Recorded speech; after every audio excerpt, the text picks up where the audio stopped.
wanted to make a video on the CAGED system. I keep seeing this topic come up a lot, but a lot of the videos I see explaining it are a little bit longer than my attention span. So I wanted to make kind of a boiled down video on this topic for those of you who might have less than half an hour on your hands. So first off, this is a bit of an advanced lesson, so I would recommend first learning your major and minor scales, your 5 pentatonic boxes, and of course your open chords and bar chords before getting into the CAGED system. So what is the CAGED system? Why is it so popular? The CAGED system is a method of conceptualizing your scales on the guitar. So all around the neck. If you ever see somebody playing like way up on the neck and then way down low on the neck and you're kind of wondering how they get so fluid on the fretboard, this is kind of your entry point into that fretboard fluency.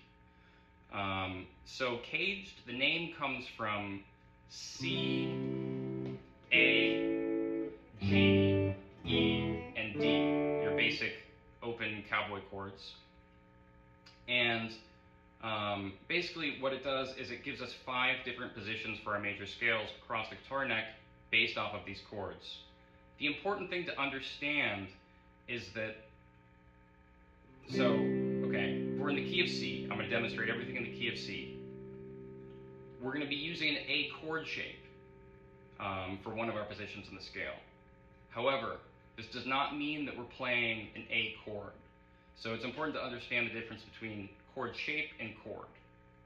Chord shape is referring to the shape that we're making with our fingers when we play a chord.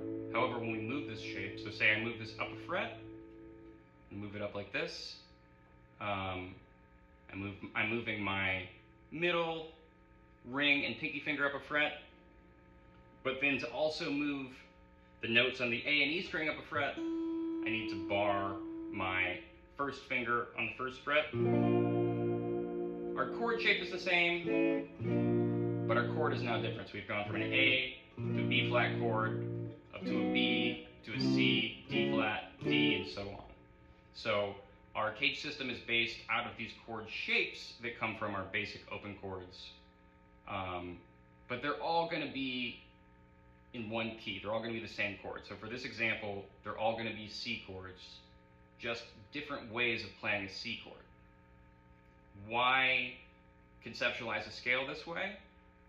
Well, it's helpful to learn new information by attaching it to old information. So these are some of the first chords we learned, right? So if we can attach our scales to these chords, it makes it a lot easier to remember them. It also makes it easy to see where the notes in our tonic chord are, in our C chord, which is like these notes are almost always going to sound great in the key of C. So these become like little landmarks. So I'm going to real quick play through all of the chords in the different positions. This is going to be too quick to follow, but don't worry because I'm going to, at the end of the video, attach a screenshot of a PDF that you can screenshot and use to study and go over the CAGED system with. So our first position in the key of C is our C chord. So C, the first letter in CAGED, and we're going to play it starting with our ring finger on the 3rd fret of the A string. So it's going to sound like this.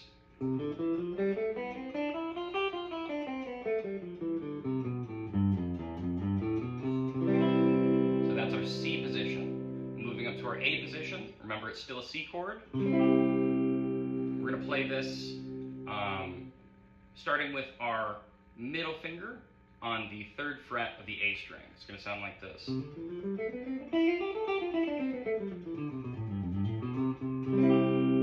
Told you it was going to be fast. Next, moving up to our G position. Okay, it's going to look like this. Remember a G chord. Imagine moving it up fret by fret all the way until we get to where our middle finger is on the 8th fret of the E string. So to play this scale, we're going to use our pinky, start with our pinky on the 8th fret of the E string. That's going to sound like this.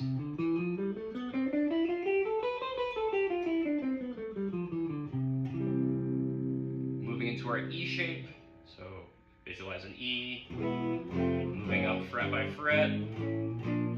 Now we've got to our E-shaped C chord. We're going to play this scale starting with our middle finger on the 8th fret of the E string.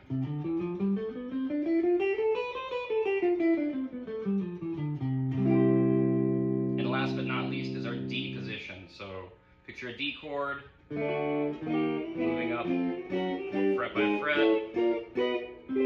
all the way until we get to where our pointer finger is on the 10th fret of the D string. And it's going to sound like this.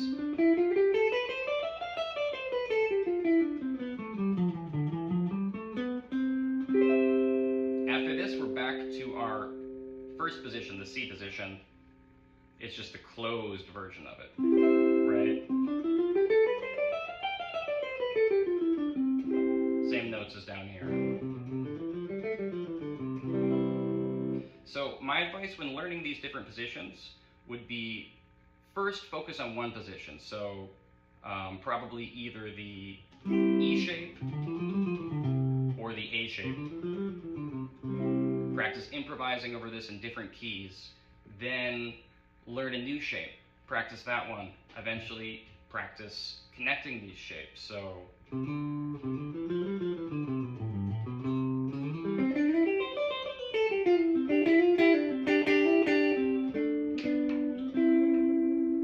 I hope this helps. Happy practicing.